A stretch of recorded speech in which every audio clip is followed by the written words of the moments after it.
Pakistan's red lines, self-defense, not silence. Let's be honest, how many more funerals were we supposed to watch? How many more mosques bombings before the word response actually meant something?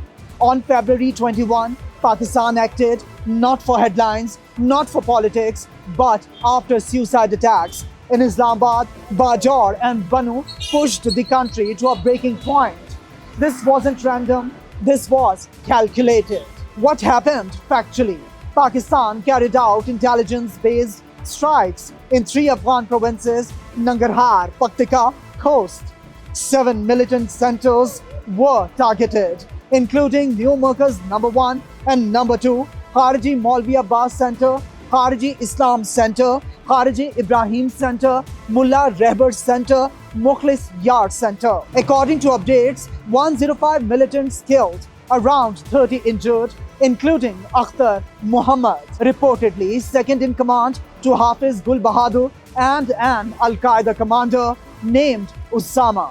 Then came the secondary explosion. That detail matters because secondary blasts suggest large ammunition depots, not empty buildings, operational camps, prepared, stocked, active. Why this feels personal? If you are under 30 in Pakistan, terrorism isn't a chapter in a history book, it's a childhood. It's the security checks outside mosques, it's metal detectors at school. It's parents saying, text me when you arrive. Police line mosque, Peshawar, Khocha, Risaldar, Sehban Sharif, Parachinar, Rawalpindi, Parade Lane, Islamabad. These were not battlefields, they were places of prayer.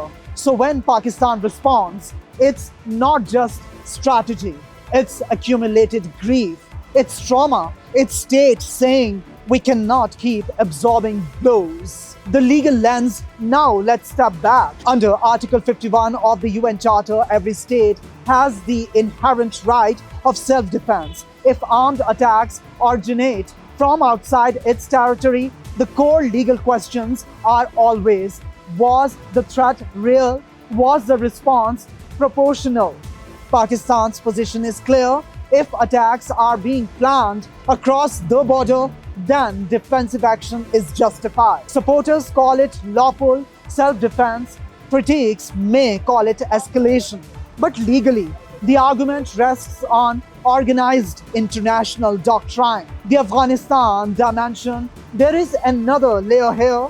Reports suggest that even segments of Afghan society are frustrated with militant safe havens operating on their soil. When borders close, when trade slows, when unemployment rises, ordinary Afghans pay the price too. This is not Pakistan versus Afghan people. It's about militant groups holding regional stability hostage.